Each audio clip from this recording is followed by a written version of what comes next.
Now I like to call this respiratory therapist the cell phone respiratory therapist because they do everything from their cell phone. They go ahead and assess their patients from their cell phone. They do their BiPAP, CPAP checks from their cell phone. They do everything from their cell phone. So what do I mean by this? So what they do is, I see this a lot on night shift. They'll do all their BiPAP, CPAP checks, or whatever, and they go with their phone and they just snap pictures of the screens, and then they come down and then they type everything up. And most times they only do their checks once a shift. Now I'm not saying this is every single respiratory therapist, but like I've seen other respiratory therapists who write stuff down. Just snapping a picture is easy.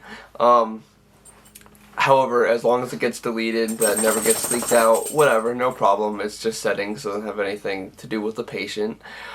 But that's also if you do that once per shift, and then the next check they just kind of make some similar settings, even though the patient may not even be on the CPAP or BiPAP anymore. That's a no-no. Another no-no that they do is, let's say we're sitting down in the middle of the night, nurse calls, hey, bed 416, they're not really breathing right, can I get a breathing treatment? And then the RT says, oh, how are they breathing?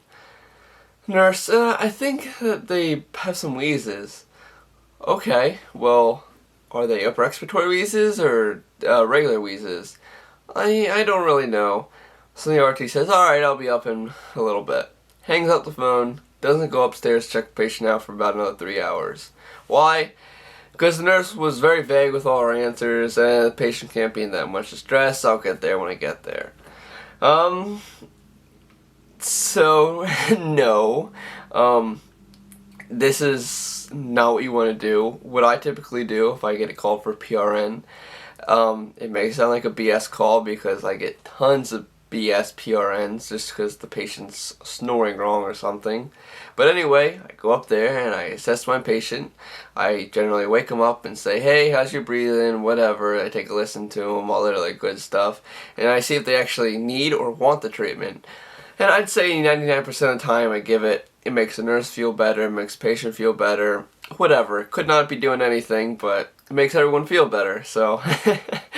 But do not be the therapist who sits down on your phone the whole time and does all your checks from the break room, does all your assessing of the patients from the break room.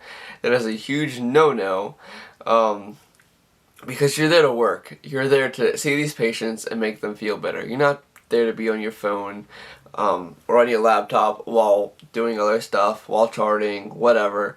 Stay focused on what you're doing, because you're putting these people's lives at risk potentially, and just if you mark down the wrong thing, that could potentially affect the next person that's coming in after you, and they may think one thing even though something else completely different happened. It's just not good for anyone. So make sure that when you're doing your work, put your cell phone away and actually take care of your patients. Anyway, hope you enjoyed this video, and see you in the next one.